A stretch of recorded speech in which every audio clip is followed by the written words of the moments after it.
could see Wolfgang Schäuble, the German finance minister. He was looking at me with, eyes that felt like laser beams. And he gets the floor and he said, one sentence, which is the one that I'm going to leave you with. Elections cannot be allowed to change economic policy.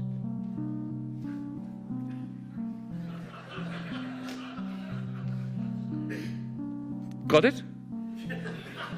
My response was, this is excellent news to the Chinese Communist Party because they believe that too. And I then came up with a proposal. This is why they hated me. I was very moderate. I said, in that case, Wolfgang, let's ban elections in bankrupt countries. Let's come out and declare that in the European Union, you can only have democracy if you're a creditor country. If you're a debtor country, no democracy, elections cannot be allowed to change anything because we have a loan agreement. We have a debtor's prison. Let's put Greece in the workhouse. I didn't say all these things, but I did say the thing about the Chinese Communist Party. And I quote from his preface, "I've always believed that if you're not able to explain the economy in a language which young people can understand, then you're clueless yourself." This from its author, Yanis Varoufakis, a man not only known not to mince his words, but one who in fact wrote the book in Greek in 9 days. I'm Mary Stack, the director of Cambridge Forum, and tonight to assist us in navigating the murky waters of capitalism, and to quote Yanis, come to terms with the beast that dominates our lives, we are privileged to have the best of teachers, a philosopher and international economist, Yanis Varoufakis. And I'm very much looking forward to the conversation that we're going to have. But I've been asked to give a presentation, so I will, because sometimes I like to do as I'm told, not very often. The title that has been advertised, and some of you saw it outside and walked in, so I might as well honor the title, is a question. Is capitalism devouring democracy? Allow me to begin with a slightly different question. Have you noticed how in the last few decades the quality of politicians has tumbled? Not just in this country, everywhere. For God's sakes, even I became a politician in 2015. No, but seriously, there is a marked diminution in the rhetoric, in the capacity of politicians to inspire, and indeed in the power that they have. Now, I don't believe that this is due to a degeneration of the DNA of humanity or of those who are interested in politics. What we have been observing is the shrinking of what I shall refer to as the political sphere. There used to be a time before capitalism when there was one sphere, the sphere of power. It was impossible to separate economic power from political power. The king had He had military power produced political power, and political power and economic power were one and the same thing. There is no great mystery, really, as to why there was no economics 150 years ago. Think about it. Harvard University did not have an economics department in the 19th century. Why? Because there was no need for it before capitalism came of age. Before capitalism, the political and the economic sphere were one. It was only with the enclosures in Britain that you had a remarkable transformation of society, that great transformation. The shifting from feudalism to capitalism. Effectively, the peasants were evicted from the land, replaced by sheep, because of the international trade routes that were creating an international market for wool, and some commodities like wool, like steel, like spices and so on, were emerging as international commodities with prices that were determined at the level of the international trade route system. And all the other commodities, goods, were effectively sidelined.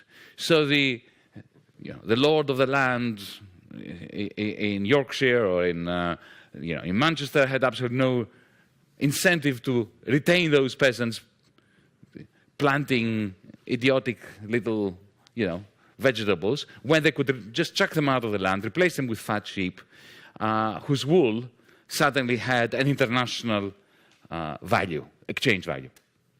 But the enclosures created the working class. It created the commodification of labor. Up until then, people worked very hard, but they didn't sell their labor. We had a very interesting reversal of the timing of economic production and distribution. Under feudalism, we had work, production first.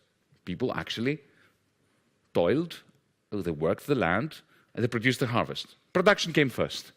Then came distribution. The lord of the land, or the manor or whatever, would send the sheriff in and take his cut from the harvest. How much he would take and how much he would leave behind was a political issue. It had to do with military power. It had to do even with the benevolence of the Lord.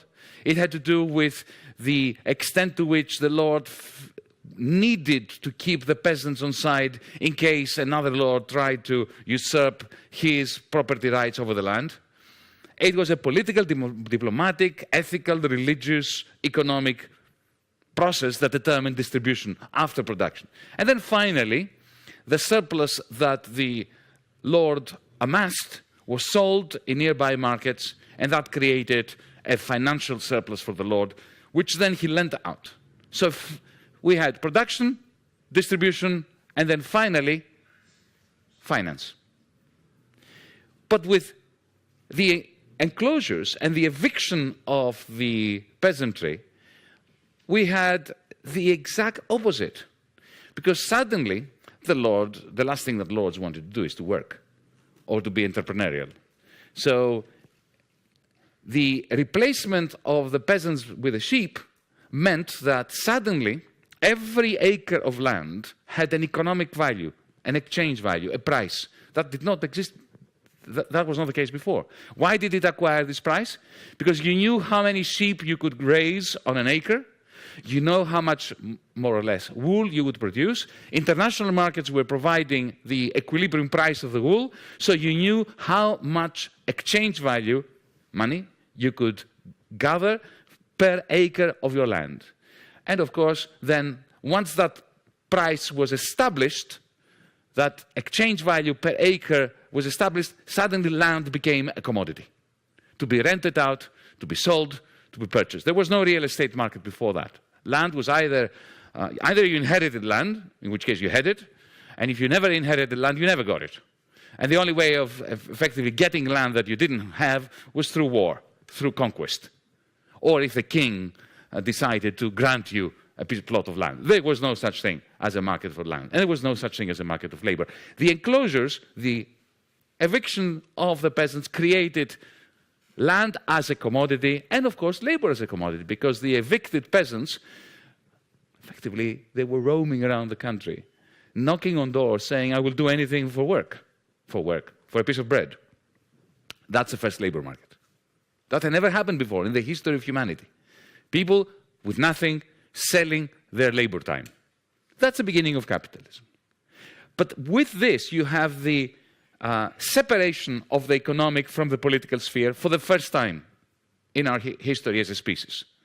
Because suddenly you had merchants who acquired huge power through the accumulation of financial surpluses.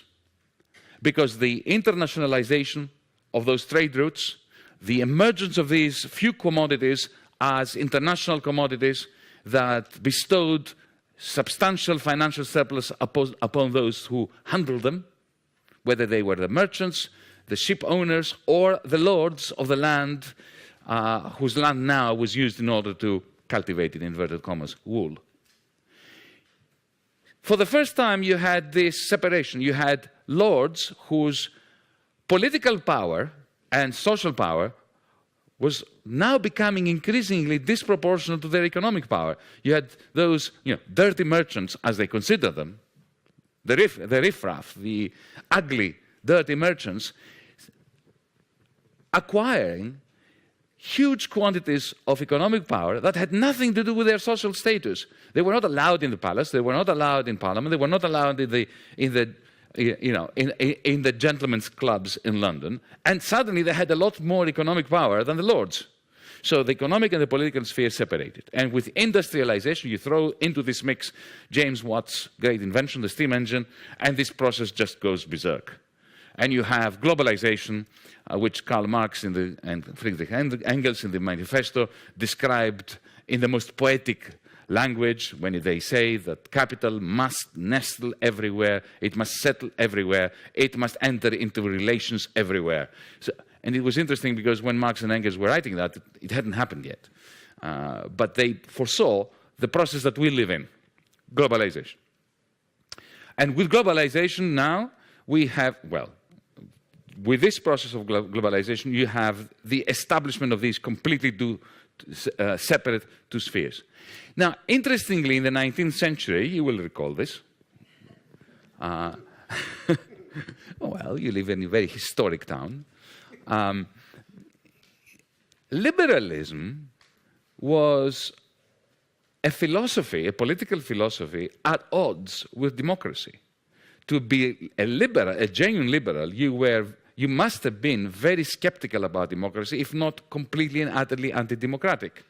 The whole point about liberalism was how to preserve the right to track, barter, and exchange, in Adam Smith's famous expression, which was a right that many of the liberals, including John Stuart Mill, a very liberal person, a very progressive person for his age, he considered the idea of democracy. What is democracy? It's the rule of the many, to be a great impediment, if not a great threat, to liberalism. So this, when we talk about liberal democracy today, we're talking about something that in the 19th century was a contradiction in terms. To be a liberal meant that you did not believe in democracy. Yeah? Now, what was it that brought about a change, a transformation? Suddenly, liberals started embracing the idea of democracy. It was economic crisis, financial and economic crisis, beginning especially in this country, but also in Europe in the 1840s. Because the moment capitalism started turbocharging itself with the creation of what I will describe as networked companies, with the advances in electromagnetism, with, electric engines, the telegraph, all the communication technology, electricity grids. When electricity comes into production and we move beyond steam, that's the second industrial revolution. When Edison created his empire, he created a networked company. Remember, from the electric bulb to the power generating station, to the grid, everything was part of this. We talk about Google now and Apple as being mega companies. Well, the mega company was invented with the second industrial revolution. But think about it. To set up a company like Edison's, or later Henry Ford's, and so on, you needed a lot of financing. You needed a lot of money. So suddenly, the new reversed order becomes very significant, because now, ever since the peasants were thrown out of the land, ever since the enclosures in Britain, the lord rented out, or leased out, an acre or a few acres to an ex-peasant and said, okay, I will charge you a rent, you raise the sheep here, and you keep the difference, the residual payments. So once you pay for the land, me, once you pay the workers, the ones that have been expelled and now are working for a piece of bread, subsistence wages, once you pay for the sheep, for the shearing scissors, whatever it is that you're using, your capital equipment, what you keep in the end is yours, is your profit. So suddenly these proto-entrepreneurs were forced, they didn't choose to do it, they were forced to become entrepreneurs. But how do you become an entrepreneur? First, you borrow. And usually you borrow it from the landlord. The landlord lends you the money to pay him rent with interest. So you see the reversal? Instead of finance coming at the end, we used to have production, then exchange or distribution, and then finally finance. Now we have finance first. First, at the beginning, there was the loan. Once the loan comes in, you hire the workers, you pay the rent. Immediately you have distribution. So you have finance first, distribution second. The last thing that happens is production. So finance suddenly acquires a very special place in capitalism. Now, the beauty and ugliness of finance, of banking, is that it is a magical process. Because once we move from the landlord to Edison and Henry Ford, it is impossible to finance capitalism simply by the accumulated wealth of some rich person like the Lord. There was never enough money in the hands of any financier to provide Edison with the capital, with the money he needed in order to set up his networked firm. So you needed banks to conjure up money from nothing. And this is how finance has been working ever since the Second Industrial Revolution. How? By creating money from thin air. There is a common fallacy in the popular culture that we live in, that banks operate like vaults, whereby you and I put our savings in, and somebody else goes to the bank and borrows money that comes from our savings, and that the banker makes a profit as a result of the difference between the interest rate that he pays us for depositing our money into his vault and the interest rate that he charges the person that has borrowed money in order to invest in a shop, in a factory, whatever. That is not what is going on. If you go to the bank tomorrow morning and you get a loan from the bank, the money is going to come out of thin air. The bank will create it out of nothing. It's really very simple. You get $100,000 to buy a house, to buy whatever, to invest in a business. What will happen is somebody's going to type 100,000, 100,000 into your bank account. So it's conjured up. The ancient Greeks had a word for money, nomisma, or coin, which comes from the verb nomizo, which means to imagine.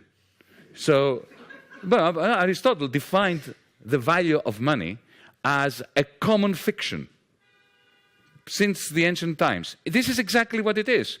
So the banker simply types the money in there. You put your card in the ATM, and suddenly, you have 100,000. Somebody typed 100,000 on the system. And then what you can do is you can use web banking. You can wire the money. If you buy a car or a house, it goes to the bank account of the vendor. If you invest in a shop, it goes to the landlord, to another bank account, with the same banking system. It doesn't matter whether it's the same bank or not. So these digits that were typed into your account simply are transferred to another account. That's all that happens. Now, the hope of the banker is that you are going to use this money productively, you're going to earn money from that, and then you will give the banker the money that will effectively tie up that loose end with interest. Now, to the extent that this works, and it really works magnificently, in my book I relate this in the form of a metaphor, a science fiction metaphor. It's a bit like a banker being the specially gifted magician who has a very long arm and can push his arm, it's usually a he, so allow me not to say she or he, right? Through the timeline. He pushes his hand into the future, grabs value that has not been created yet, brings it, snatches it from the future, brings it into the present, and gives it to you. Hopefully, you do productive things, and you create a value that will repay the future. This is my preferred metaphor for what bankers do.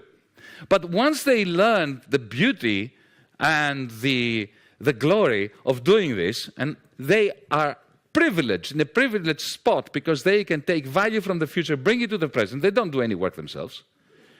And because they are the mediators between future and present value, they're ultra-rich, and not only ultra-rich, but central in societal processes, political processes. Yeah? So if you do this and it works, why not do more of it? Keep snatching more value from the future and bringing it to the present, and more and more. At some point, the present can no longer produce the value that it needs to produce in order to repay the present. And at that point, suddenly, those of us who have borrowed money, or some of us, have no capacity to repay it. A recession begins. People that work for us lose their jobs. They cannot repay their own loans. And then suddenly, the book of the bank is full of loans that are non-performing. At that point, if you and I, or those of us who have some money in the bank, realize that this is happening, we panic, we rush to the bank, this is a bank run, we ask for the cash is not there. And then you have the financial crisis that we had in this country and in Europe from the 1840s onwards. Now, to a very large extent, the United States of America, the way you understand your own country now, is the product of their political response to a sequence of financial crises beginning from the 1840s. Even the creation of the Federal Reserve in the beginning of the 20th century was a result of J.P. Morgan saying, I've had enough of bailing out my mates. Let's create a Federal Reserve that is going to be doing the job. And of course, he created it. And it was all stitched up amongst the bankers. Think of all the great institutions of this country, like Social Security, food stamps. They're the result of 1929. It's what brought this nation together, what created the United States of America the way you understand it. It's a sequence of financial collapses that puts together nations and polities and democratic processes. So let me go back to the beginning. We used to have one sphere of power. It was political, economic, cultural, military. Power had many different facets, but it was one sphere in which it emerged from. Then it separated into two spheres, the political sphere and the economic sphere. And as it did, the political sphere was increasingly democratized. Why? Because all the important decisions were moving to the economic sphere. So legitimacy, political legitimacy, and the capacity of the regime, of the system that we live in, to maintain itself and to be sustainable through the common belief amongst the people that this is a legitimate system, was based on democratization, of giving people the idea that they had control over their communities, the nation, their politics. But this democratization was only accepted by the proponents of liberalism to the extent that all the important decisions were migrating from the political sphere as the political sphere was democratized. Women understand that. It's like, the feminization of certain professions. When women moved into teaching, teaching lost its power. When they moved into health, in Greece now, a majority of judges are women. And you should see the judicial system collapsing. So it's a very, very similar process that we see. Power is migrating from the economic sphere to the political sphere, and the political sphere is democratized, increasingly. Now, something fundamental happened beginning in this country in the 1970s. After the end of Bretton Woods, which was what? What was Bretton Woods? Let's not get complicated. It was the globalization of the New Deal.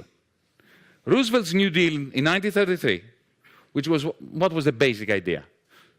To put the financial genie, the banking genie, back into its bottle, to make banking boring, effectively to ban bankers from doing things that allowed too much money to be created and too many bubbles to be built up, mobilizing idle savings, the idle savings of the richer members of society, and putting those idle savings, turning them into a force in the public interest, infrastructural works, public works, education, social security, and so on. That was the New Deal. In 1944, towards the end of the war, the New Dealers extended that New Deal internationally, as Europe was just a pile of ashes. Japan, you don't need me to explain what happened to Japan in 1945. So Bretton Woods, it was a magnificent system. Think about it. The United States officialdom in DC effectively designed a global capitalist system that was like a planned economy. You have fixed exchange rates, 4% interest rates forever, 20 years of 4% interest rates, no ups and downs. It was maybe plus or minus 0.1%. So you knew what your mortgage rate would be in the next 20 years. You knew if you wanted to change dollars for British pounds, you knew how many pounds you would get. You would get the same quantity year in, year out. So it was a world which was a nightmare for financiers. And of course, that was by design. Did you know that in the Bretton Woods Conference in New Hampshire in 1944, Roosevelt imposed one single rule on his own. The rest he left to his minions. There were representatives from 100 different countries. Most of them already, they were not even liberated yet. They were under occupation because it was 1944. The Second World War had not ended. Experts, diplomats, politicians, and so on. One species of humanity was banned from entering the Washington Hotel. Bankers. A whole monetary global system was created on condition that bankers would not be part of it. Yeah? Interesting. You know, if anybody proposed this today, they would immediately be branded as raving communist lunatics. This was Bretton Woods, 1944. You know, it's important to think back about possibilities when we think of what is possible. Well, what happened in 1944 in Bretton Woods in 1930, 1931 in this country would have been completely pie in the sky. So anyway, but that system collapsed towards the end of the 1960s, officially 15th of August 1971, with Nixon's announcement that it's kaput, it's finished. I'm not going to go into this. But what happened after that was a very interesting, fascinating reversal in the flow of trade and money around the world. Before the collapse of Bretton Woods, what was happening was this. This is how Bretton Woods was designed. America was a surplus country. The country with surpluses, with profits, especially after the Second World War, was the only creditor country, the only country that had surpluses, financial surpluses, surpluses of goods, a net exporter. And what the United States administration did as part of Bretton Woods was to say, okay, the only way of preventing a return of the Great Depression to this land by 1949, they were very worried about 1949 because it was 1929 plus 20. The only way of preventing it is to make sure that, okay, number one, we convert all our factories from military production to civilian production, producing white goods instead of tanks and bullets, producing cars instead of aircraft carriers. Right, but that's not enough, because those factories during the war economy were so productive in this country that they were capable of producing so many washing machines, tractors, and cars that Americans would simply not have enough use for them. So the only way of preventing the Great Depression from returning was by selling them to the Europeans. But the Europeans didn't have money. So New Dealers, being very practical people, said, we'll give them the money. It's what's called the Marshall Aid Plan. Surplus recycling. For 20 years, United States was recycling about 70% of American profits in Japan and in Europe, because this is what you do if you're a clever hegemon. What you do is you make sure that the only way that you can continue to have surpluses vis-a-vis somebody else is to finance them. Because if you don't, then they won't be able to afford to buy your stuff. Then you won't be able to have surpluses. The problem was, however, that those surpluses disappeared by the late 60s. America shifted from a surplus position to a deficit position. Both the government went in deficit and the American economy developed a trade deficit. It is fascinating that what happened after the collapse of Bretton Woods had been imagined by some smart fellows in this country. Remember Henry Kissinger? Yeah. Exactly my feelings. But he's a smart cookie, right? And in 1970, a year before the end of Bretton Woods, he was not yet Secretary of State. He was still head of the National Security Council. And of course, he's a cold warrior, geopolitical thinker. He thinks in terms of, a bit like Metternich would have in the 19th century. He comes from the same part of the world, has the same accent. So he asked all the people that were working for him the pertinent question. Now that the United States is shifting into a deficit position, we used to be a surplus, now we're going to become a deficit country. How can we maintain our global hegemony? Because it has never happened in the past. All empires, superpowers, fell once they became deficit countries or economic blocs. So he was worried about that. He didn't give a damn about economics, but he cared about power. A young man wrote a memo, 3/4 of a page, in reply. It was the most brilliant reply, and the one that really explains what happened between the 1970s and 2008 in the world, and of course in the United States. His answer was, it doesn't really matter whose surpluses are being recycled. What really matters to maintain in control is to be the one who is recycling other people's surpluses. Get it? We can maintain our superpower status, our hegemony, as long as we do the recycling of surpluses, even if the surpluses are not ours. Think about it. This is exactly the model that we have been living through between the 1970s and 2008. America turned into a deficit country. And now Donald Trump is complaining, we have a huge trade deficit with China, with Germany, we need to eliminate it. Either he's completely unschooled, or he's lying, or both. I added a third option. Because, look, the globalization would not have happened without the American deficits. The American trade deficit operated like a gigantic vacuum cleaner that was sucking into this country the net exports of Germany, of Holland, of France, of Japan, and later, of course, of China, keeping those factories going at full blast. And this deficit kept increasing. It is this increasing American trade deficit that kept globalized capitalism in rude health. Now, of course, the question then is, how was it being paid for? Because Greece had a big deficit, and look at what happened to us. Well, this is the exorbitant privilege of the United States of America.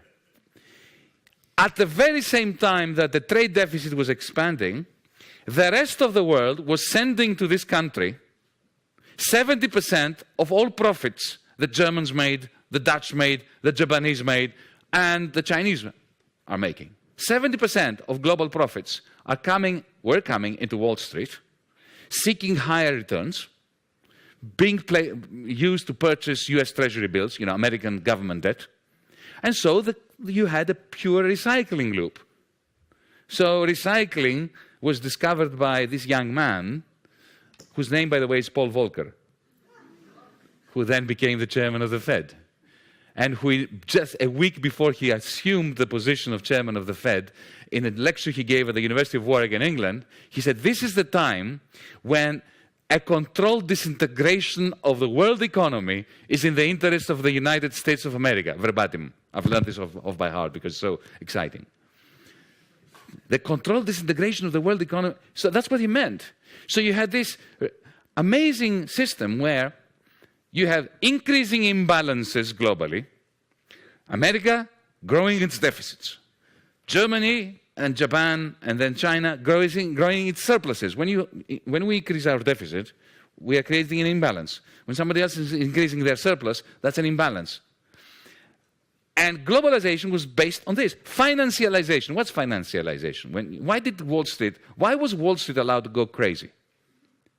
Why were all the checks and balances that the new dealers introduced and Bretton Woods introduced, why did they go to the dogs? Why did Larry Summers, I believe he's got some connection with this place, why was he allowed to commit a crime against logic and humanity, to unleash the Wall Street bankers from their shackles? The result being 2008. The answer is because without unleashing the Wall Street bankers It was impossible to close that loop. The only way you could have this model of the world economy, where the United States deficit was keeping the rest of globalization going, with the rest of the world sending its surpluses into Wall Street, for Wall Street to close the loop and pay for the deficit, was to let the Wall Street bankers do as they pleased. And when you do let the Wall Street bankers do as they please, you know what they do? You give a banker a few billion every day for 5 minutes. Just park 5 billion with a banker for 5 minutes every day. This is to invite them to create very sophisticated bets using that 5 billion every day that they are always going to win.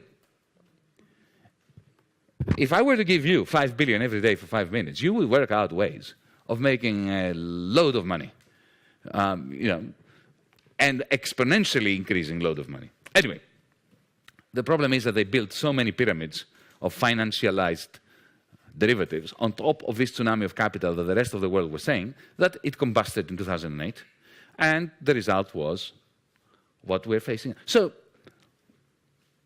the point I'm making is that first you had the joint sphere of power, then that bisected into the political and the economic sphere. Then after the 1970s, the end of Bretton Woods, the economic sphere also divided and multiplied between the industrial sphere and the financial sphere. And all power ended up with finance. Because if you allow bankers to push their hand into the future so majestically, frequently, and without any kind of control, to bring value that has not been produced yet into the future and effectively to appropriate it themselves. And then you also say to them that they're too big to fail, and when they fail, then austerity for all is combined with socialism for the bankers. Then they have no reason why not to keep undermining capitalism again and again and again. So remember the question with which I started. Why do politicians seem to be so much less talented today than they were, 40 years ago, 20 years ago, 30 years ago? Well, the answer is because the political sphere is completely powerless. The spheres that now have acquired power are the economic sphere and, magnificently, the financial sphere. So if you're a young, talented person who wants to change the world, who wants to do things, who's not very ideological or historically minded, who wants power? What do you want to be, President of the United States or CEO of Goldman Sachs? CEO of Goldman Sachs. I remember the one longish conversation I had with Barack Obama when I was the finance minister of Greece. The first thing he said to me was, I feel solidarity for the Greek people and we're behind you, but there's not much I can do to help. Okay? And then he immediately, without me saying anything, he went into a soliloquy justifying himself by saying, when I got elected, I realized there was nothing I could do because Wall Street had just imploded and I had to save them. And that was, he said, political poison for me. Now, I don't know whether he believed it or not. And I can't see how he can explain the fact that he appointed Larry Summers to sort out the mess. Unless, of course, you adopt the cynical view that it takes a murderer to work out how the criminal justice system should be reformed. So this is effectively the point I'm making. So is capitalism consistent or sustainable within a democratic polity? Can it coexist with democracy? Absolutely not. Because capitalism is generating this shift of power away from the political sphere. And even if you have fantastically scripted constitutions, beautiful congresses with wonderful procedures and so on, power is going to shift away from those processes. They're going to become fig leaves for a system where power lives somewhere else. In my first meeting of finance ministers in Europe, I was exposed to this harsh reality, which I always knew. But it's one thing to know it as a radical lefty that theorizes and puts forward, various working hypotheses in an academic environment. It's quite another to be told straight in your face. That was the beauty of those few months I spent in government, was exactly that. I didn't have to theorize anymore. I went to my first meeting of the Eurogroup. The Eurogroup is the meeting of the European Union finance ministers of the countries that share the same currency, the euro.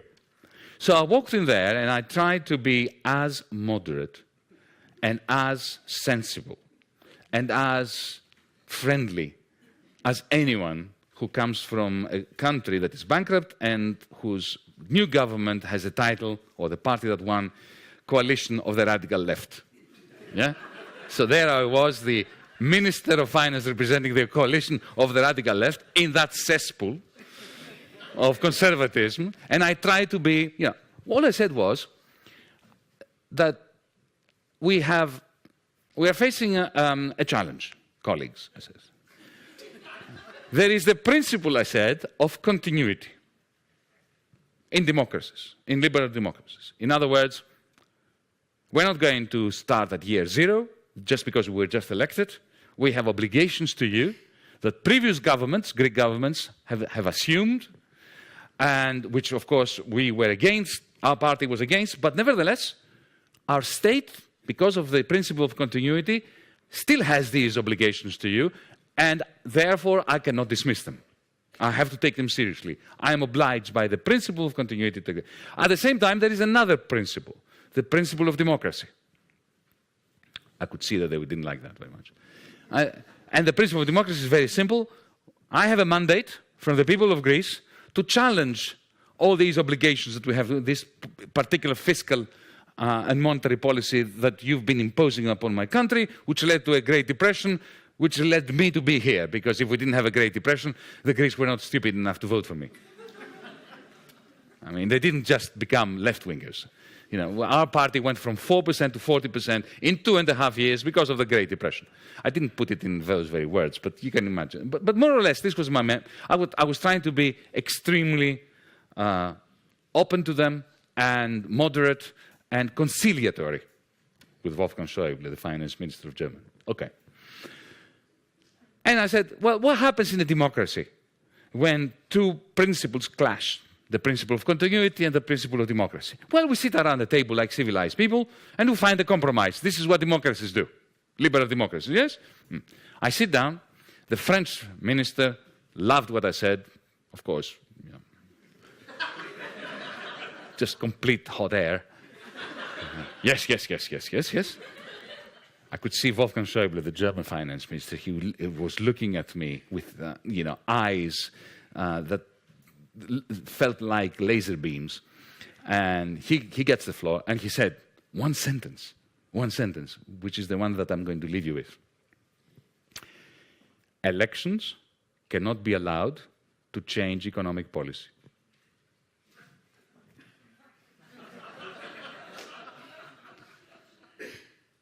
Got it? My response was, this is excellent news to the Chinese Communist Party because they believe that too.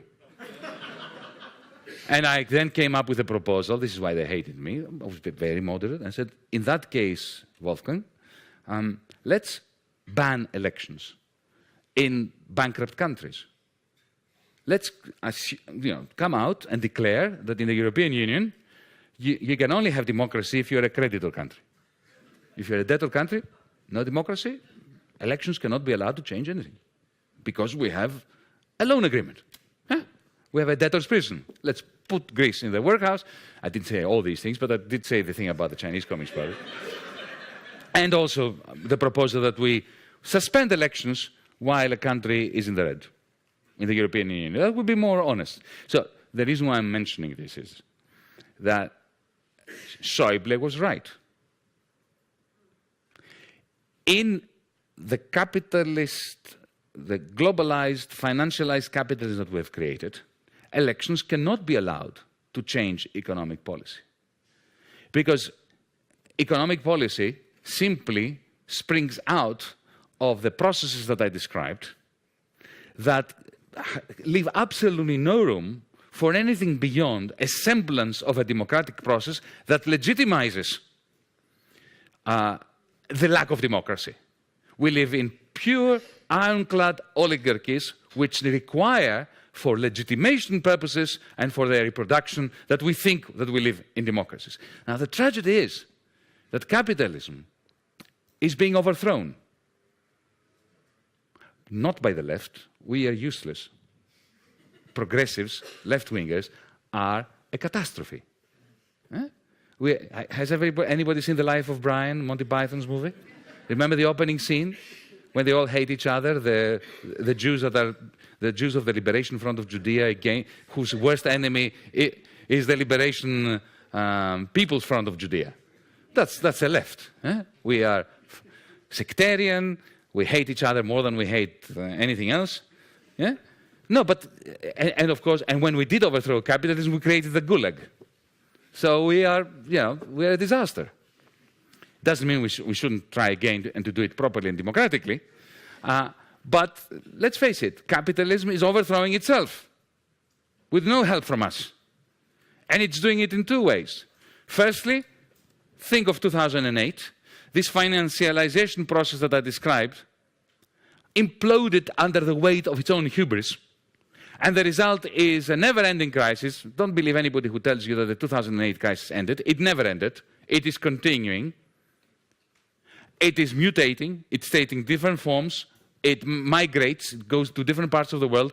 It takes, for instance, in Germany, it takes the form of negative interest rates that are eating into the pension funds of the average middle-class person, who then turns against the political system and votes for the fascists of the Alternative für Deutschland. They don't have unemployment, but they have this sense of deflation of their hard-earned savings that creates the rise of xenophobia, racism, and the ultra-right. In my country, we have a Nazi party in parliament because we have a Great Depression, because we have an unemployment rate of 30%. And we have no interest rates because nobody is lending to anyone, because everybody's bankrupt. Yeah? In China, you have an investment rate, the proportion of GDP, of national income, that goes into investment is gigantic. It's 48%. 48 cents to every dollar earned in China goes into investment. Now, investment is a good thing, but overinvestment simply means that the Chinese authorities have given up on the West. Because, let's face it, the only reason why you don't have a Great Depression in this country today is because in 2008, which was your version, our version of 1929, two things happened differently to what happened in 1929. One was that the Federal Reserve started printing money as if there is no tomorrow. Didn't happen in 1929. And the second thing was China boosted its investment ratio so high in order to rebalance global capitalism. They did it very well, but it's not sustainable. So Europe is not sustainable, China is not sustainable, and the United States today, which is celebrating growth, what growth? You have 2.5% growth. All the things that shouldn't grow, grow. The things that should grow are not growing. You do not have any serious investment in good quality jobs in this country. You have wage stagnation. You have a situation, people say, oh, it's, this idiocy of the Democratic Party that Putin won the election against Hillary Clinton. Come on, wake up. You cannot say to Trump voters that they're idiots and Putin duped them. I mean, you can say that, but then that's it. You lose them forever. And it's also not true. People say to me, well, how do you explain that Trump won? I'm an economist, so I look at numbers. The number that I think is most spectacular in this country is that in 2016, more than half of the families in this country could not afford the cheapest new car, which cost $14,000. Either they didn't have the money, or they didn't have the money and they did not have the credit ratings necessary to borrow $14,000. More than half of the families cannot afford the cheapest car. That's why Trump got elected. Because Obama failed spectacularly to shift the burdens of the crisis of the financial sector onto the 0.1%. So, I've spoken for far too long. Let's end on a positive note. Shall we?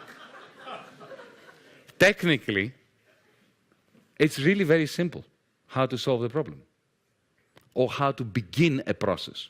We need a New Deal, except that this must be an international New Deal, exactly as the New Deal was in 1933, but globally. That's not new. Bretton Woods was an international New Deal. So we need a new Bretton Woods. We need progressives in this country, progressives in Europe, to get their act together and start collaborating.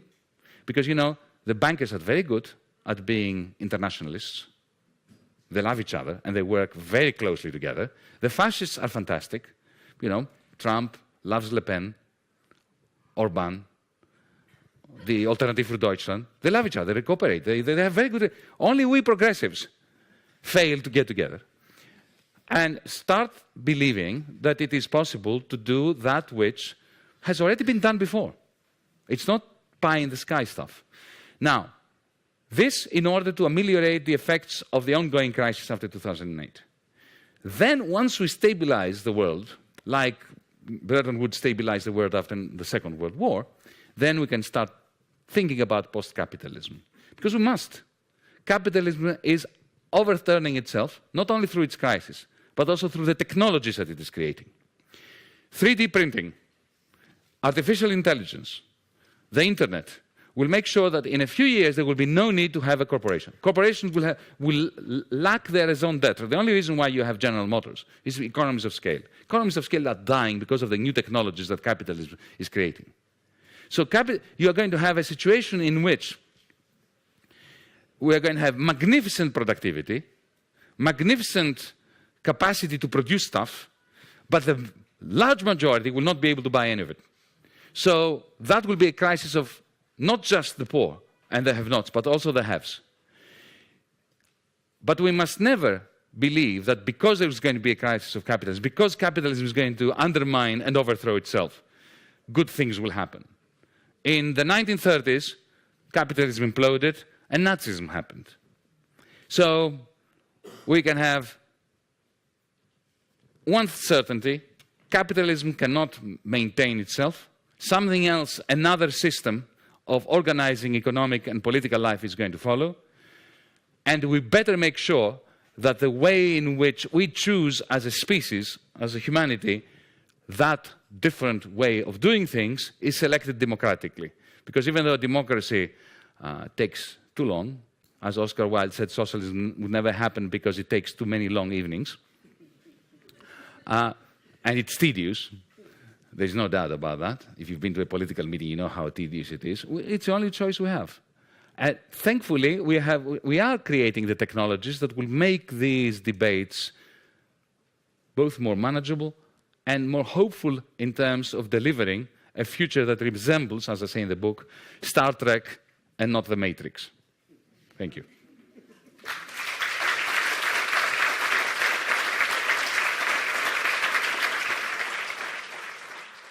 So, Yanis, you're a very interesting combination of idealism and pragmatism. You identified the problem that we have here, which led to somehow Trump being elected. Yet, that terrible income inequality, which has gotten way worse in the last 12 months and looks like it's going to get worse, even more, get worse again, did not produce enough people to elect Bernie Sanders. And I went to his rallies and he said great things. Do you think that this country just can't wrap its head around that word socialist? And that's my question, is does it have to repackage the thinking? Well, I used to think that until Bernie Sanders called himself a socialist and won the primary election before it was stolen from him. Bernie Sanders won the election, or he would have won the election if the National Democratic Committee did not do its utmost to perform a coup d'etat against him. And this, I'm stating this as an accusation. The Democratic Party is its own worst enemy. So given that, this is the substrate that we have to work with, how do we change the thinking? If we want the things that that party is proposing, how do we get the electorate to change their voting? Why did they vote for Trump? Why? Well, but well, firstly, the abstention rate was quite high. A lot of good people could simply not bring themselves to vote for Hillary, and they didn't vote at all. And many others. I wasn't here during your election campaign, but I was in Britain before the Brexit referendum, and I believe that there are great similarities between the two. And I remember I was campaigning against Brexit in Britain, in the same way I would have campaigned against Trump here, of course.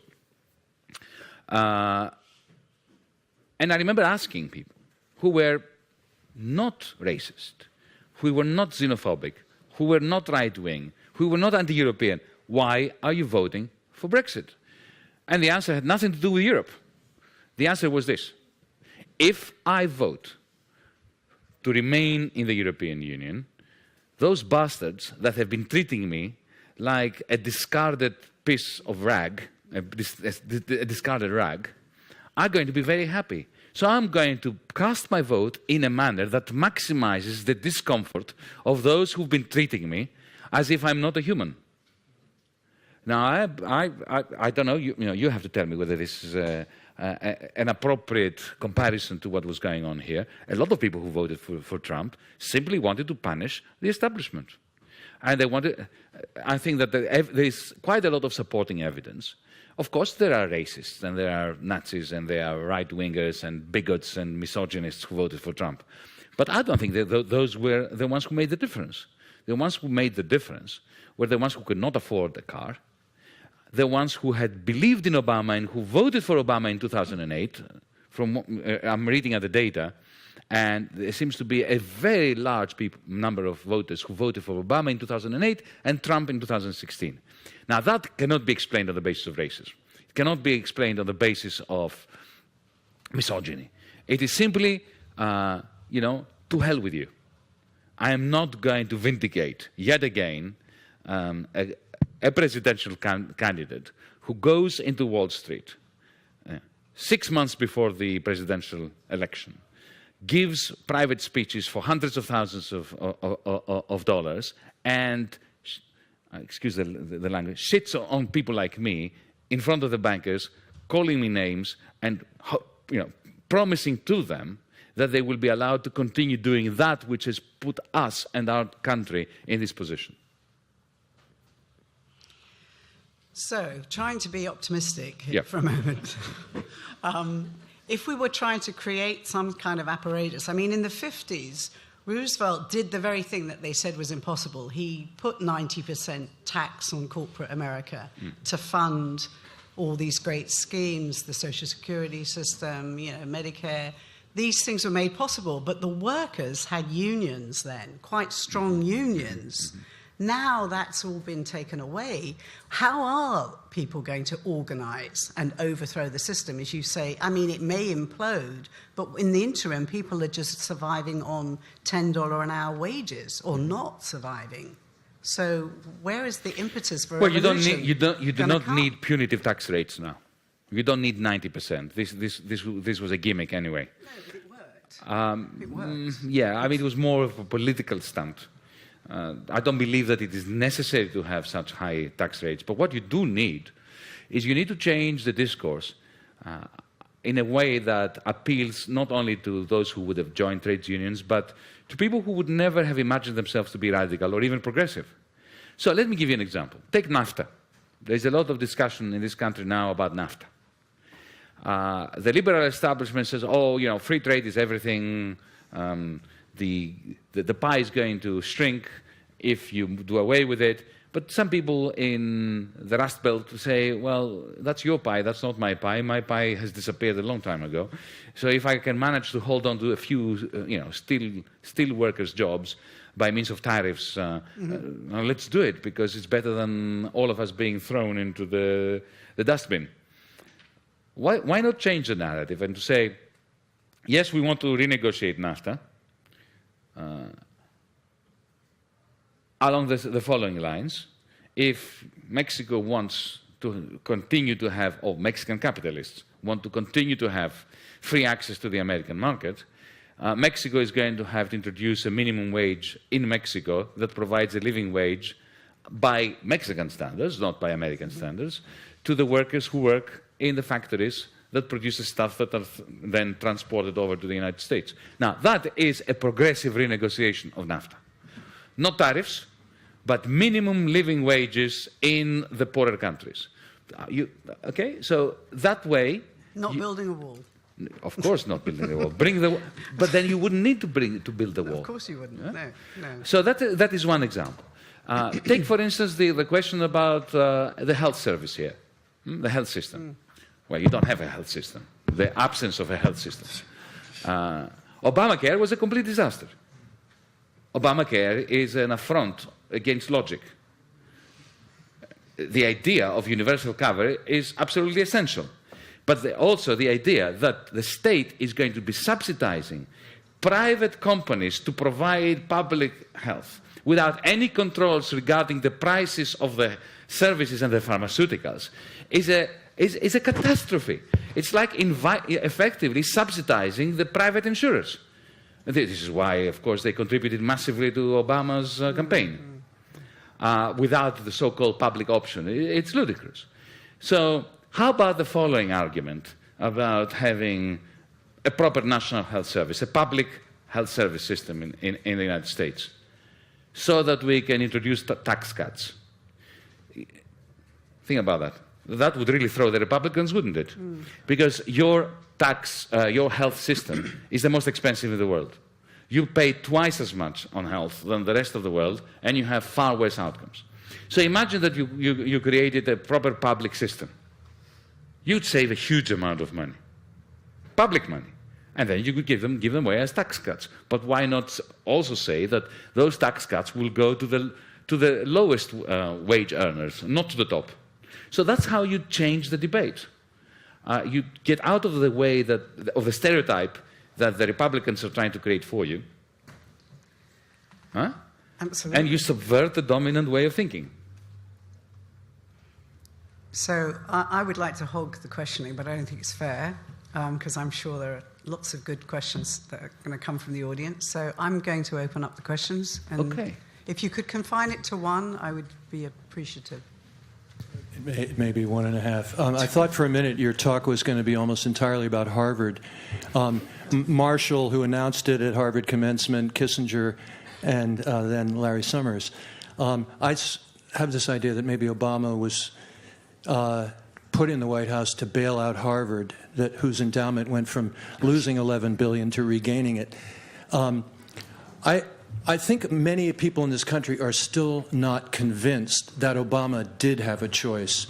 Now, you said, I believe that he did, but can you be a little more specific about, and you sort of writ large, you talk about a New Deal. Could you be more specific about what a person in the White House could have done, what it would have looked like that would have been more like bailing out Wall Street, more like bailing out Main Street than bailing out Wall Street? And can you explain why the social democratic politics of building a politics where we control the government and regulate capitalism is not the way to go, but some other alternative politics is what you're implying, but you haven't really, I don't think, spelled out.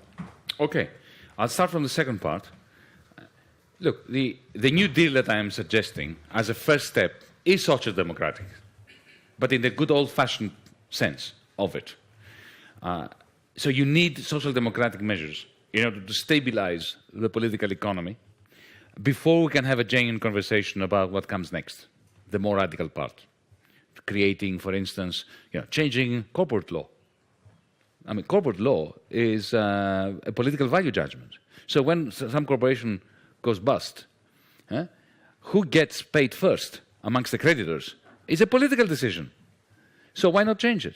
Why have the bankers get paid first and the workers last? Why allow people to own shares in a company in which they don't work? This is very, very radical, I know. But imagine having a situation where you can only have shares in a company in which you actually provide labor. Now, then you have socialism, but without state control. So that's the part of the second question. But let's go back to Obama. Did he have a choice? Of course he had a choice. He could have appointed as instead of appointing Tim Geithner and Larry Summers, he could have appointed Elizabeth Warren with a mandate to save the banks but to expropriate the bankers, which is not a new idea. In 1992, the Swedish banks, actually all the Scandinavian banks, went bust. And what the governments did then was to say to the bankers, okay, out. They took over the banks, they nationalized them, put in a new board of directors, and within 2 years they had sold them back to the private sector, but cleansed. The original bankers had gone, okay, with new regulations. He didn't do that. He left, Jamie Dimon, Goldman Sachs intact, all the structures of power. In 2009, when he moved into the White House, for about 6 to 8 months, I grant you, not more than that, he had a window of opportunity, he had the whole nation behind him, he could have done that, even Republicans would have, even libertarians would have approved of expropriating the bankers. He didn't. Instead, he allowed Larry and Tim to create the so-called Summers-Geithner plan. If you haven't studied that, go and study it. It is a remarkable, ingenious way of conjuring up around $9 trillion and giving it to the bankers without anybody realizing it. You remember the bailout that Hank Paulson came up with was $700 billion, and everybody went, $700 billion. Initially, he was defeated in Congress, and then he managed to push it through. $700 billion is peanuts. Geithner and Summers created $9 trillion without anybody realizing it. Okay? So Obama had a choice to do it, and he did it. Okay? Now we are paying for it because Trump is president. I've been very concerned lately about China and sort of we have transferred so much money from our economy over to China by buying all those things and supporting their economy over there so they could make more and more money. They are now all over Africa, buying things and investing over there and getting those countries dependent on them and supporting, non-democratic people. And I'm just like wondering, whom?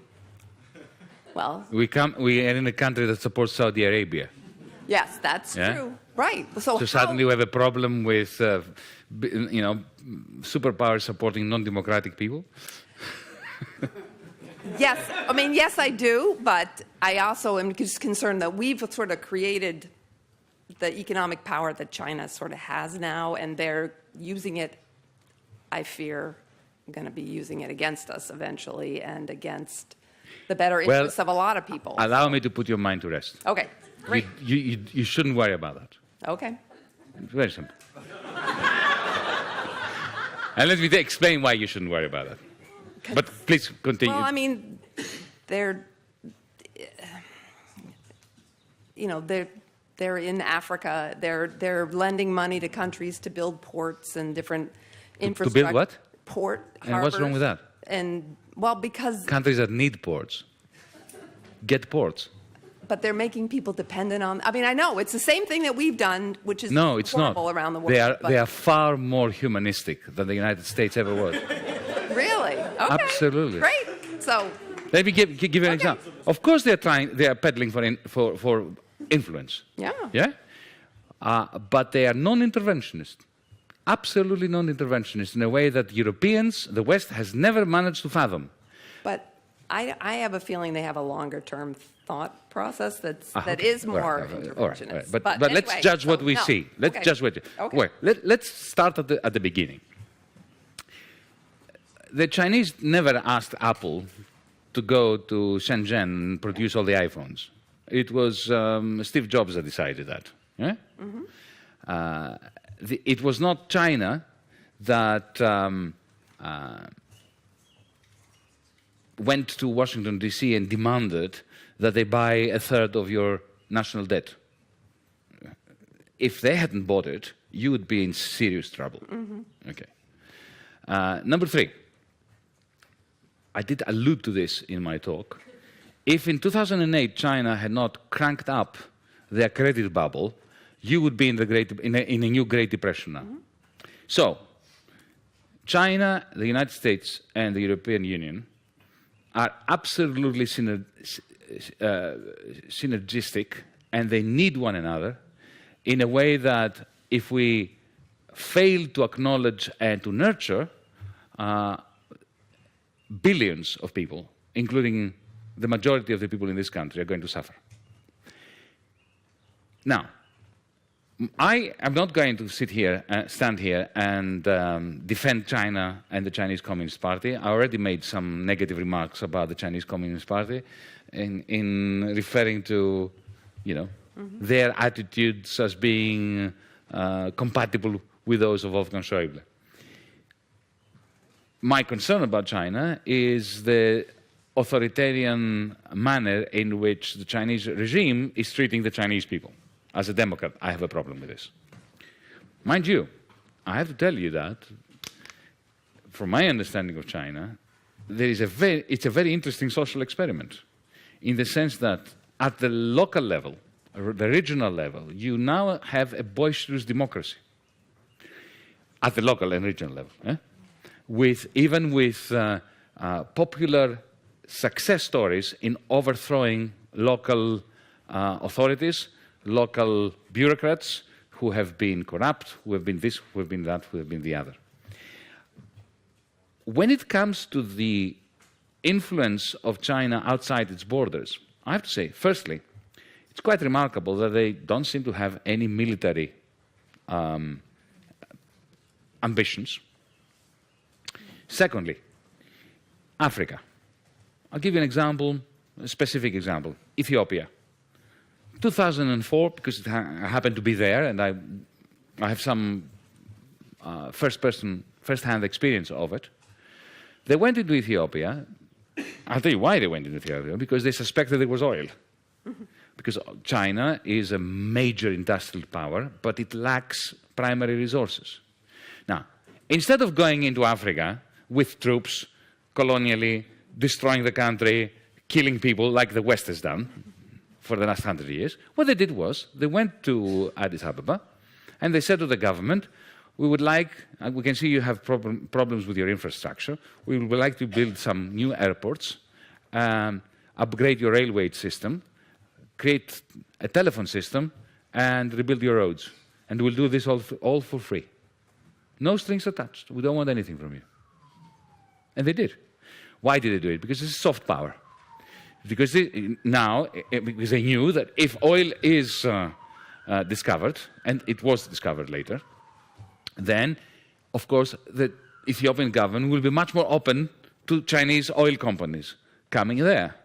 They have never combined their investment with imperialistic view. When I was Minister of Finance, I had a very interesting experience with COSCO, one of the Chinese national companies that in the end bought the port of Piraeus. When I moved into the ministry, I found a contract from the previous government that they had already sold the port of Piraeus for a pittance and under ridiculous conditions to the Chinese, under the guidance, of course, of the European Union and the International Monetary Fund as well. And in other words, as a minister, I was bound to a particular deal that was terrible for Greece. And I went to the Chinese and discussed it with them. And I was really astonished. I said to them, look, you're paying too little, you're not committing to a sufficient level of investment, and you are treating our workers as fodder. You are effectively subcontracting labor to horrible companies that exploit the workers, and I can't deal with this.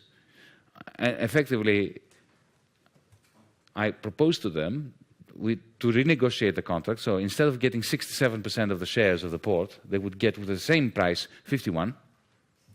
The remaining shares would go into the Greek pension fund system in order to bolster the capitalization of the public pensions.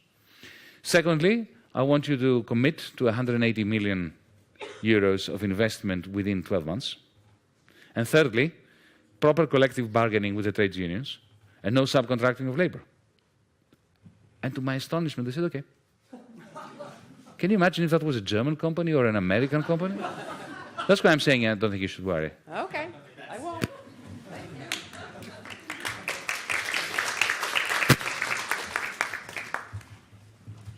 Hi. Hi, big fan, Yanis. Nice to see you in person. And I hope you don't mind that I'll struggle to give you a short question instead of an essay. So basically, one angle that I kind of feel was missing from tonight's talk is the angle of class formations.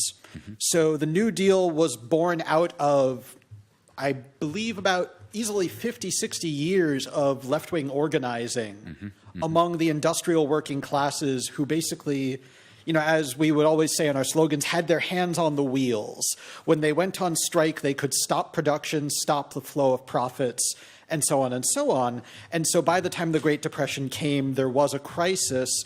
There was a place for labor and the left at the bargaining table.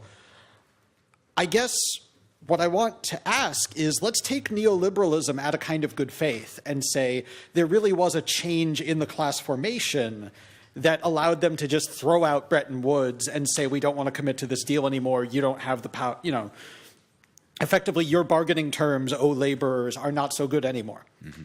So then that leaves us today. Where are we? Who does have their hands on the wheel? You know, I mean, here we are, Cambridge, Massachusetts.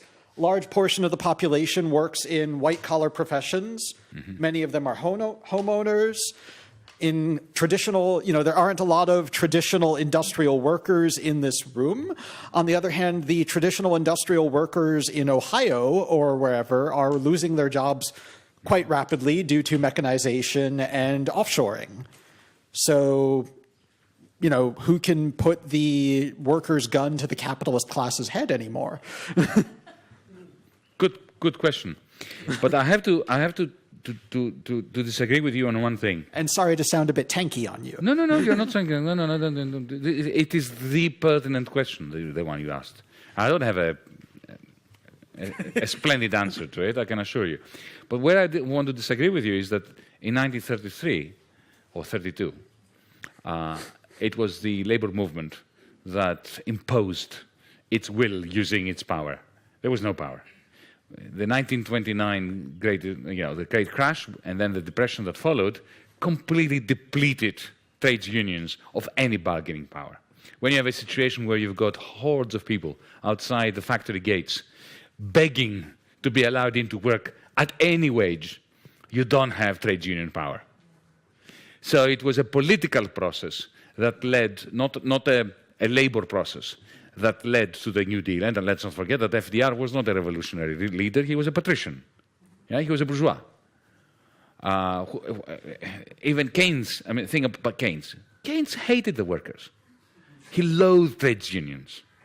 The reason why he introduced Keynesian economics, his proposals, which included increasing wages and welfare states and, fiscal spending, on fiscal stimulus and so on, was very simple. He wanted to preserve capitalism, and he understood that capitalism was not very good at preserving itself. That's a very large part of the motivation of Roosevelt. It was not that he was being pushed by the industrial might of the labor unions. Well, so that gives you a bit of hope. Since that didn't happen then, maybe we don't need strong trade unions today.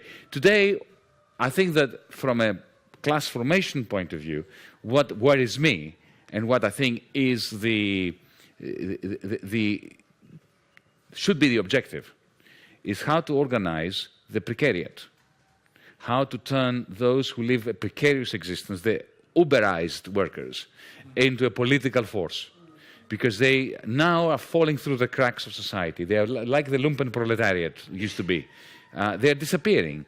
I mean, a person who works 18 hours a day in an Uber is not a person.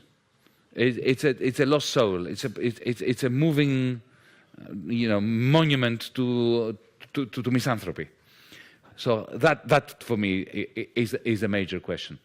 But okay, allow me just to be a little to shift towards something that may sound science fiction, but I don't think it is. We need to think innovatively about collective action. I do not believe that a revolution is going to come through trade unions in industrial sites simply because they are fading, unless the robots organize. And they do the revolution on our behalf. You never know. I've read a science fiction novel where the computer in the end organized the revolution. No, but let me give you an example. Today you have millions of people who are being exploited by public utility companies that have been privatized and which are financialized. And they have already sold to financiers the next 20 years of the electricity bills that you will be paying. And as a result of this financialization, your bill is going up and up and up, completely disproportionately to the cost of producing electricity, water, whatever. What if we could work out which financial derivatives, which CDOs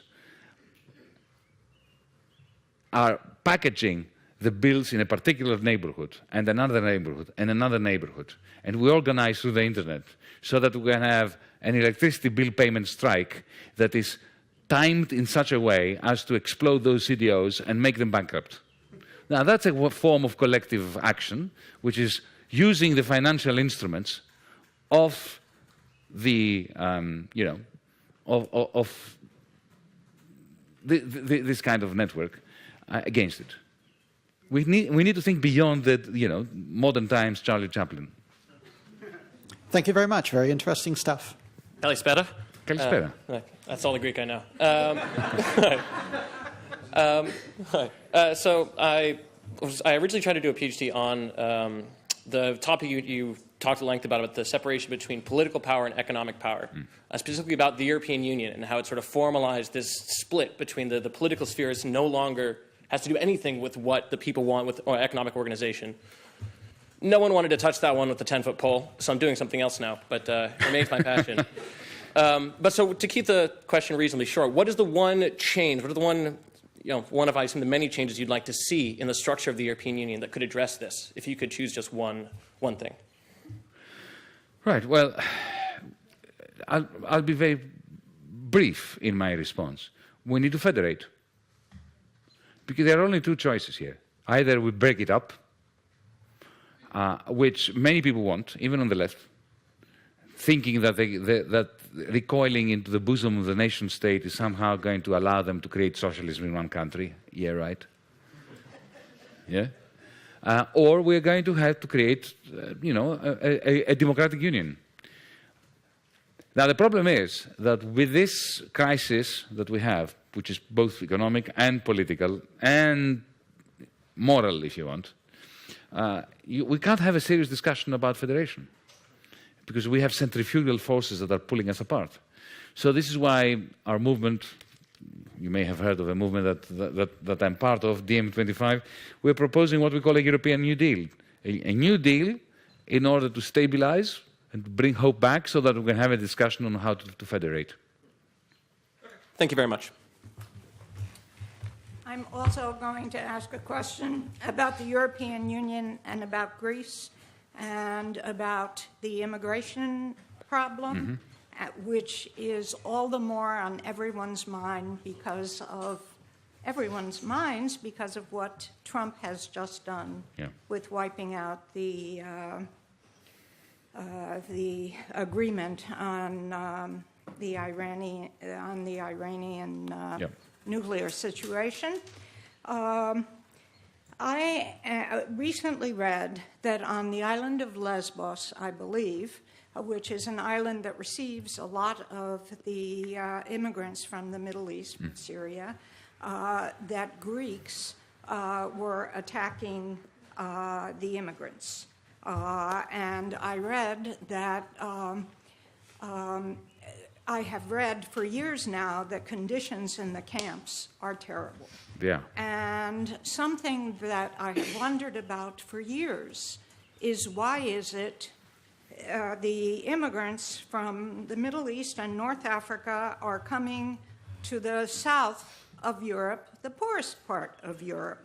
And why is it that there is not some common effort, perhaps this is a very naive question, but some common effort to subsidize countries like Greece, which is in terrible economic straits, to deal more humanely with these people? It's a fantastic question. Okay, let me answer in three parts. Firstly, inform you about what's going on in Lesbos, because Lesbos is very dear to us as Greeks, to our hearts, and we are devastated by what's going on. Firstly, let me be fair to the people of Lesbos. The vast majority of the people of Lesbos have been magnificent. For 3 years now, it's an island that is very depressed, financially, economically. It's a bit like Detroit. Think of Detroit. Huh? And you have 1 million people. It's an island of 17,000 people, and 1 million people came. And most of them passed through. Now we have 50,000 left. And they went on the shore, they picked them up, they opened their houses, they opened their shops and gave them food, of course for no money and so on, the vast majority. Of course, when you have a combination of the Great Depression that we have in Greece, you have Nazis, and add to this the European Union's attitude, which is effectively to turn Lesbos into a concentration camp. And the Greeks who live there then become very susceptible to the toxic narrative of the Greek Nazis, who say to them, see, these bastards came here, and now we are, instead of being a beautiful Greek Aegean island in receiving tourists and doing well, we are ourselves part of a concentration camp. So it's very, very difficult to fight against this narrative. But I tell you what I think. So, the situation on the ground, there are 3 camps. One is called Moria. It is the most notorious one. It is a camp that can hold under reasonable conditions. Not good, but reasonable. 2,000 people, there are 10,000 people now in there. So they live in circumstances that do not befit a civilized part of the world. But that's on purpose. It is run by the European Union and the United Nations, and it is a cesspool of misery on purpose to deter others from coming. There are another 2 camps that local NGOs have created, and they're magnificent. They're absolutely magnificent.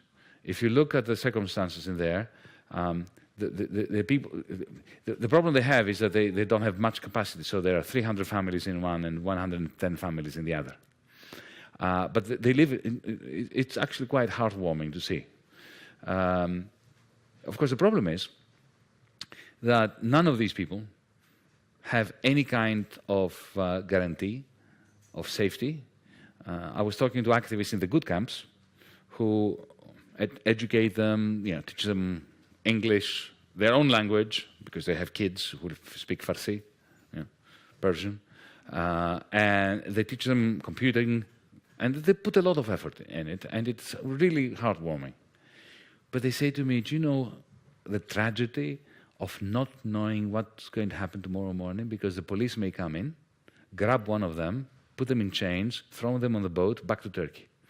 So you have no idea. Is this kid, you have a 12-year-old kid there, and his or her parents, are they going to be with us for a week, 2 weeks, 6 months, 2 years? The refugees don't know, so they can't plan their lives. The activists don't know. So what do you teach them? You teach very differently if you teach somebody for 2 weeks compared to if you know you will be teaching them for 2 years. The curriculum is different, right? And the local community doesn't even know. Is this camp here going to be permanent? Are we going to assimilate them? Are we going to live with these people forever? Because the local community will react differently if they knew that, and with some support from they don't know. And the worst part is that, the reason why I left the ministry was because my party and my prime minister capitulated to the loan agreement. But immediately after that capitulation, that's what usually happens. If you capitulate on one big thing, then you capitulate on everything. After that, he also capitulated and signed the European Union Treaty with Turkey, which is an affront to civilization. Because what we're doing is we're effectively, the West, civilized Europe, we are bribing an increasingly dictatorial president of Turkey to the tune of something like $7 billion, so that he allows us to violate international law on refugees. You know, according to international law of refugees, people coming to your country have the right, by international law, to a hearing that will determine whether they are political refugees or not. Huh? They don't have that right on Lesbos.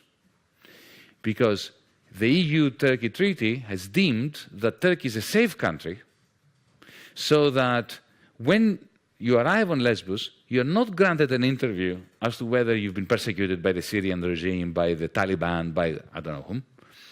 And you are kept there for an indefinite period. You are not allowed to go to the rest of Greece. You can wander around like a lost soul in Lesbos. But of course you live in the camp because there's nowhere else to live. Well, where are you going to live? On the beach?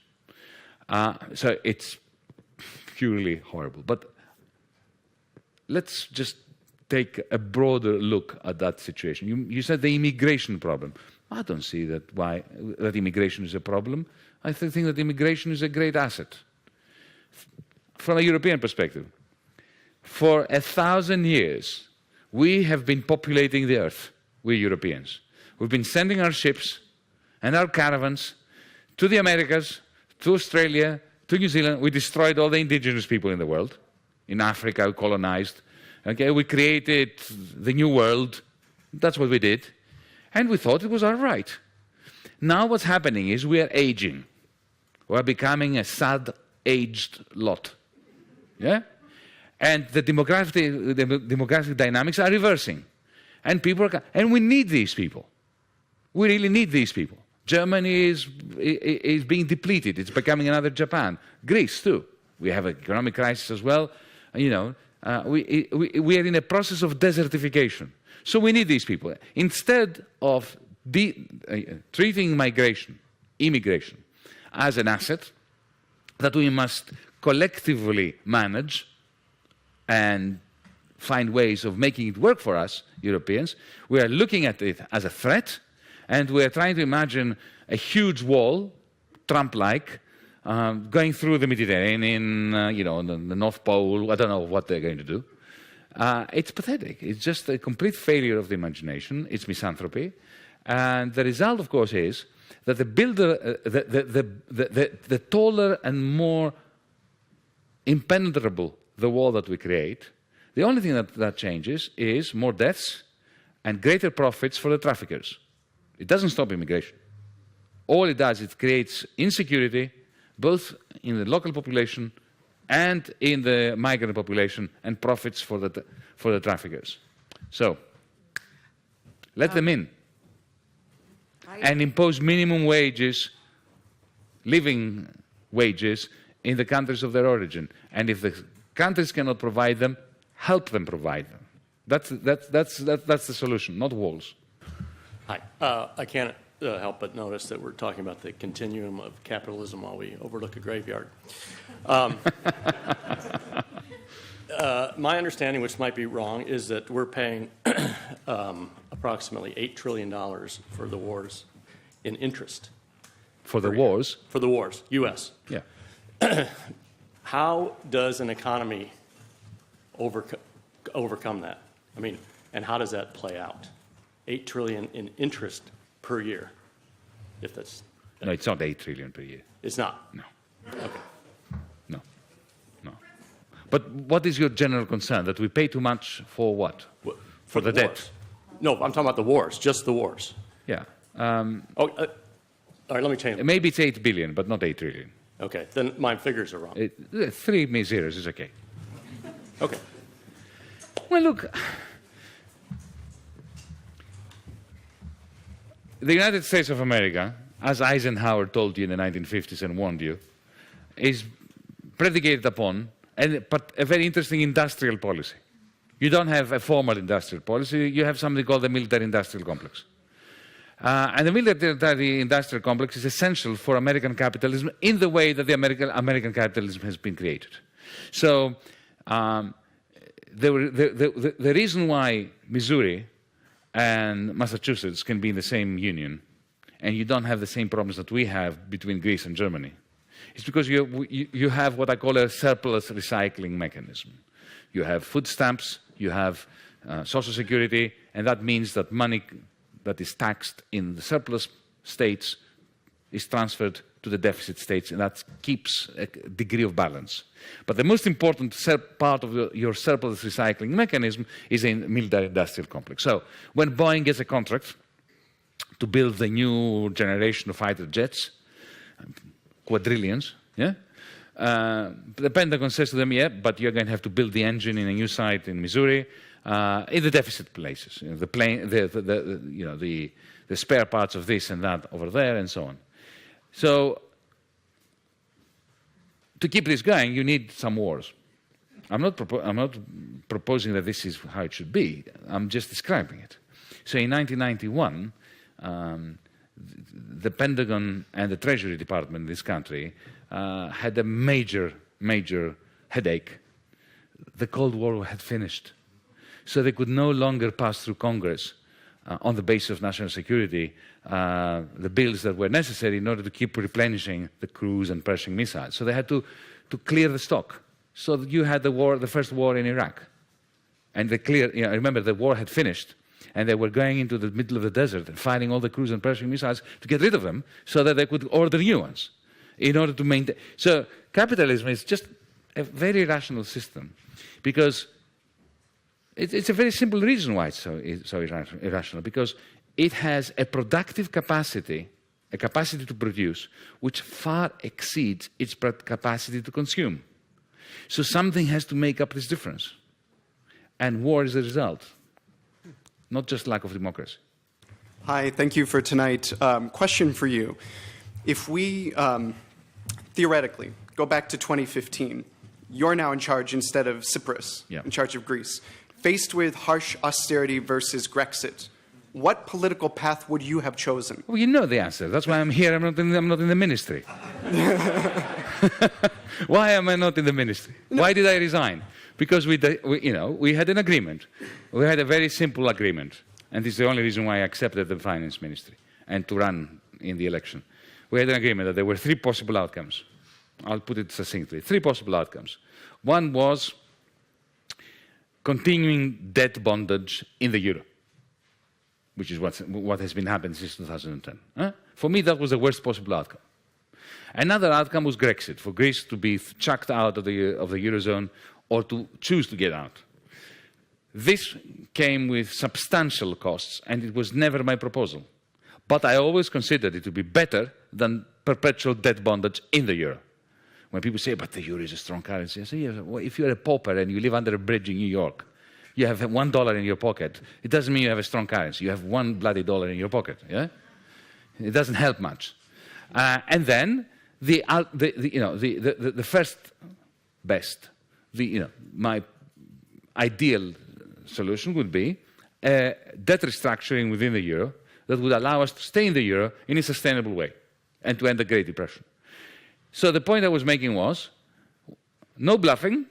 We say to them, we don't want to get out of the euro, but we need a debt restructure, and we need the end of austerity for Greece to remain sustainable within the euro. And that's what we want. And let's sit down and we will compromise.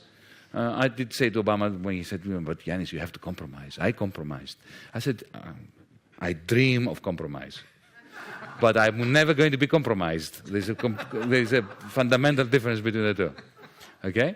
And we say to them that we are not going to accept that we are not putting our signature on another loan agreement that extends and pretends our bankruptcy into the future. So shoot us, kill us, get us out of the euro. We don't want to get out of the euro, but we consider getting out of the euro to be a lesser evil than staying under the conditions of debt. So Tsipras supposedly agreed with me, and not only agreed with me, but considered to be more right-wing than him, and more ready to compromise. And he had some reasons. Not that he was right, but you'll be very interested to hear that one of the people that worked with me during this period in creating the plan and the narrative against the Troika and the International Monetary Fund was somebody called Larry Summers, who was actually very good, because he understood that what was happening in Greece reflected very quickly and immediately in the European macroeconomic stance, which was detrimental to the interests of the United States. So we worked together. with Larry Summers. And when we met, I said, I'm very glad you haven't read my last book. And he said, why? I said, because I referred to it to you on a number of occasions in the same book as a Prince of Darkness. And he said, well, at least you called me Prince. I've been called worse. So it's clear. Yeah. The two organizations I like to follow side by side, the DM25 movement and 6 Degrees of Citizen Space in Canada with John Ralston Saul. And I just really enjoyed John Ralston Saul's book, The Collapse of Globalism. And he describes this idea of a positive form of nationalism that we haven't explored. We think of nationalism as negative, and we often only see negative forms based on exclusion. But are movements like DM25 imagining and exploring, possibly hijacking and displacing hate with positive forms of nationalism that are centered around inclusion and sort of collective missions like reducing inequality that can capture a lot of the people that are displaced in this country, the Trump voters that might not be racist, that just wanted a better deal. And they really fall in with the flag. When someone waves the flag, they're easy to be manipulated. They just feel that they must go with it. But now in this country, when you see 2 American flags on the back of a pickup truck, that's kind of a hate symbol. You know, the left, progressive people that enjoy inclusion have maybe allowed the flag to get stolen from them. But then at the same time, you know, we need to integrate nationalism, possibly a new form, with ideas like a federation, you know, to gain more power back into the political sphere against, you know, the financial sphere. Well, let me say that I get your drift. I grew up in a culture where the left answered this question of yours a long time ago by making a distinction not between positive and negative nationalism, but between nationalism and patriotism. Our line was always we're patriots, and the difference between a patriot and a nationalist, the patriot loves his country, and the nationalist thinks that his country has the right to steamroll over every other country. And I think that is a good way of resolving it. And also, but making this more contemporary, I think we have to appropriate the slogan, I want my country back. I think we should take this and say, yes, I want my city back. I want my neighborhood back. I want control over my city, my municipality, my state, my country. But the only way to get my country back is if others get their countries back as well. And if we all work together and we understand that to get our countries back, we need to resolve problems such as low-quality jobs, low levels of investment in the green transition that the planet needs, climate change and so on, that we need to fight poverty. And it is impossible to fight poverty in one country when it's rising in other countries. If you think that you can do that, you are deluding yourself.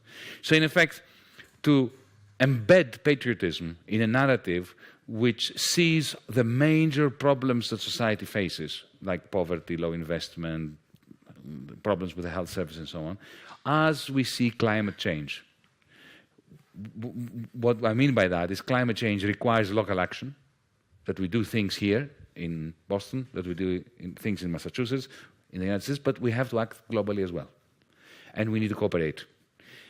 Because resolving poverty, as I said, can only happen the Bretton Woods system is a good example. Poverty fell everywhere throughout the global system of the Bretton Woods. Inequality shrunk everywhere.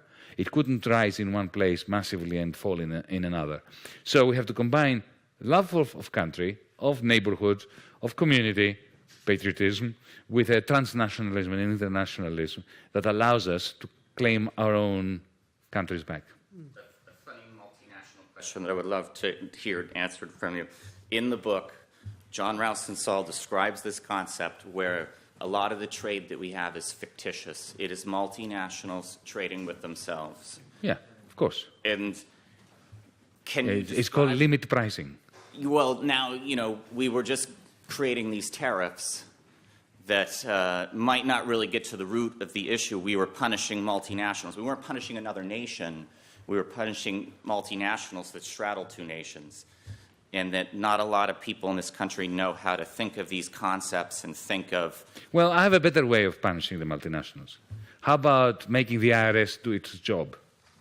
Because if you go to Venezuela, oh, bad example, if you go to Italy and make some money, you get taxed here. You are taxed by the IRS on your global income.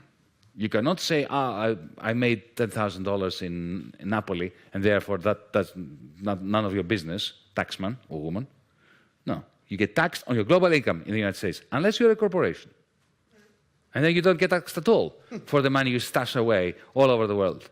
How about having the IRS do its job, instead of introducing tariffs that in the end have a detrimental effect on all of us? The IRS can't Yes, it can. that. Yes, of course They it can can. invent the Of course you can. itself? No.